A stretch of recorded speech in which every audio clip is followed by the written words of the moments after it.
Hi, ఇవాళ మనము meniscus గురించి తెలుసుకుందాం. మెనిస్కస్ అంటే దెబ్బ తాకిన వాళ్ళకి తప్ప మిగతా వాళ్ళకి తెలియకపోవచ్చు. సో మెనిస్కస్ అనేది ఒక రబ్బరు వాషర్ లాంటిదండి. మోకాలు జాయింట్లో పై మోకాలు అంటే మోకాలుకి 2 బోన్స్ ఉంటాయి, పైన కింద. ఆ బోన్ మధ్యలో వాషర్ లాగా ఉంటుంది, దాన్ని మెనిస్కస్ అంటాము. మోకాలు లోపల భాగము, బయట భాగము. సో లోపల భాగంలో ఒక మెనిస్కస్, బయట భాగంలో ఒక మెనిస్కస్. దాన్ని మీడియల్ మెనిస్కస్, లాటరల్ మెనిస్కస్ అంటాం. ఈ మెనిస్కస్ ఎందుకు ఇంపార్టెంట్?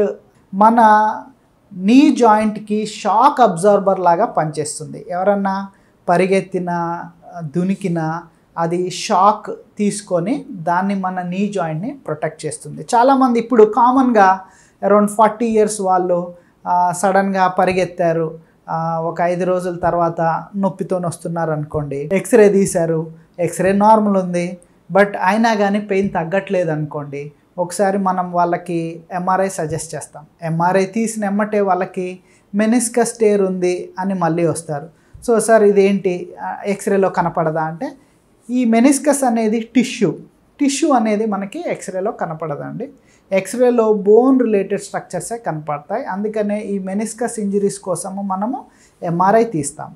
ఎంఆర్ఐలో మెనిస్కస్ మనకి నార్మల్ ఉందా, టేర్ ఉందా అనేది తెలుస్తుంది. నార్మలే ఉంది అనుకోండి, దానికి యూజువల్గా పడడం వల్ల బోన్ కొద్దిగా వాసింది అనుకొని రెస్ట్, ఐస్, కొద్దిగా అనల్జెసిక్స్ ఇస్తే తగ్గిపోతుంది. బట్ మెనిస్కస్ టేర్ అని తెలిసింది అనుకోండి, ఆ మెనిస్కస్ టేర్ ఎంత అయింది, ఎక్కడ అయింది అనేది చాలా ఇంపార్టెంట్. లోపల భాగంలో అయిందా అంటే మీడియల్ మెనిస్కస్ అయిందా, లాటరల్ మెనిస్కస్ అయిందా అనేది కూడా చాలా ఇంపార్టెంట్. ఎందుకు మెనిస్కస్ టేర్ని ట్రీట్ చేయాలి అని అంటే, చాలామంది 40 years మెనిస్కస్ టేర్ ఉంది అని తెలుసుకోక అలాగే కాస్త నొప్పి అడ్జస్ట్ అవుతూ వెళ్ళిపోతూ ఉంటే ఏమవుతుంది అంటే, ఇఫ్ మెనిస్కస్ టేర్ ఇగ్నోర్ చేస్తే అర్లీ ఆర్థరైటిస్ వచ్చేస్తుంది. సో అర్లీ ఆర్థరైటిస్ రాకుండా మనము ఏదైనా ప్రివెన్షన్ చెయ్యాలి అంటే, మీకు నొప్పి వచ్చినప్పుడు ఎక్స్రేలో నార్మల్ ఉంది కదా అని అక్కడ ఇగ్నోర్ చేయొద్దు. మనము నెక్స్ట్ ఎంఆర్ఐ డాక్టర్, మీ దగ్గర ఉన్న ఆర్థోపెడిక్ డాక్టర్ని కన్సల్ట్ అయ్యి అయితే ఎంఆర్ఐ తీయించుకోవడం వల్ల ఎంఆర్ఐలో మెనిస్కస్ నార్మల్ ఉందా లేదా తెలుస్తుంది. మెనిస్కస్ నార్మలే ఉందనుకోండి, కొద్దిగా ఎక్సర్సైజెస్ అది చేస్తే సరిపోతుంది. మెనిస్కస్ ప్రాబ్లం ఉందనుకోండి, అది ట్రీటబుల్లా అంటే మందులతో తగ్గుతుందా అని నెక్స్ట్ క్వశ్చన్ అడుగుతారు. మెనిస్కస్ టేర్ ఉంది అనుకోండి, మందులతో ఎప్పుడూ తగ్గదండి. It has to be repaired or removed. మరి రిమూవ్ చేస్తే ఎలా సార్ అంటే, bucket handle tear or complex tears అని ఉంటాయి.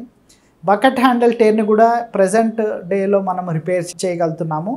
Complex tear of the meniscus, వాటిని మనము రిపేర్ చేయలేని పరిస్థితిలో ఉన్నప్పుడు దాన్ని పార్షియల్ మెనిసెక్టమీ లాగా, బ్యాలెన్సింగ్ లాగా చేసి నీ జాయింట్ ప్రివెన్షన్ కోసము స్ట్రెంథనింగ్ అది చేస్తే సరిపోతుంది. So to be on simple బ్రీఫ్గా చెప్పాలి అంటే, all about meniscus is very important shock absorbing structure of the knee joint. So మీరు అరౌండ్ 30 to 45 మధ్యలో ఉన్న వాళ్ళు నీ పెయిన్ వస్తుంది అంటే, మీరు మీ నీ పెయిన్ని ఇగ్నోర్ చేయకండి. Get an MRI test done. ఎంఆర్ఐలో మెనిస్కస్ టేర్ ఉందా లేదా తెలుసుకోండి. మెనిస్కస్ టేర్ ఉందంటే మీ నియర్ బై డాక్టర్ని కన్సల్ట్ అవ్వండి. ఆర్థ్రోస్కోపీ సర్జన్స్ ఎవరైతే స్పోర్ట్స్ మెడిసిన్ స్పెషలిస్ట్ ఉంటారో వాళ్ళు they can tell all about the meniscus. ఆ మెనిస్కస్ టేర్ ఉంటే రిపేర్ చేయాలా, బ్యాలెన్స్ చేయాలా, రిమూవ్ చేయాలా అనేది మీ డాక్టర్ డిసైడ్ చేస్తాడు. అది చేయడం వల్ల మీకు ఫ్యూచర్లో ఆర్థరైటిస్ వచ్చేది ఏదన్నా ఉంటే దాన్ని మనం ప్రొలాంగ్ చేయొచ్చు. So do not ignore meniscus. Thank you.